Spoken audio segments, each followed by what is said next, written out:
Today, an office of the International Committee of the Red Cross in Rafah was damaged by an explosive projectile.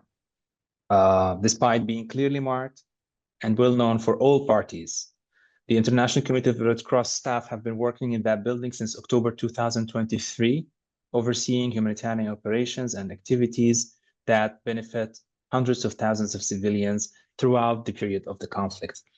Fortunately, no staff were injured or killed in this incident, but this has a direct impact on our humanitarian operations in Gaza Strip, specifically in Rafah. Priority now is not to point fingers publicly. We have been engaged since this incident took place with parties to the conflict, and we are focused on resuming our humanitarian activities and reach as many civilians who need us as possible, given all the constraints that are included within, the security situation, the restrictions on the access of or introduction of humanitarian aid into Gaza Strip, especially that we have witnessing a closure, non-stop closures of the Kerem Shalom crossing since 2 weeks now. There is no safe place in Gaza now, especially with the escalation of the violence. And of course, this has been a very much serious incident that could simply result in a very tragic loss or hurt amongst our staff members who are working tirelessly in trying to help civilians in need. The escalation of hostilities in Gaza over the past week has had significant humanitarian impacts, with hundreds of civilians killed, injured, many of them who are still buried under the rubble or could not be retrieved from the areas of fighting into hospitals.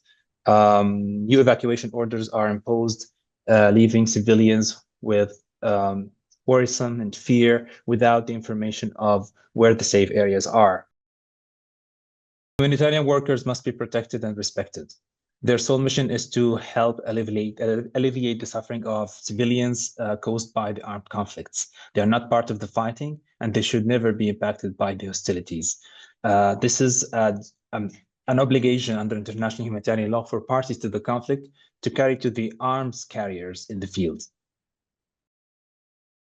We also witnessed the very close by explosions that resulted in casualties among the civilians who are displaced amongst our premises in Rafah, especially, and that was before the ceasefire, which brings back the point of the importance of strengthening all the efforts that would lead to a political solution, that it's proven the only possible way to prevent the killing and to preserve the human life. And the international community, the whole world, cannot continue to depend on the humanitarian solution as if it's the only solution. No, there are other solutions, political solutions, that could help prevent further human loss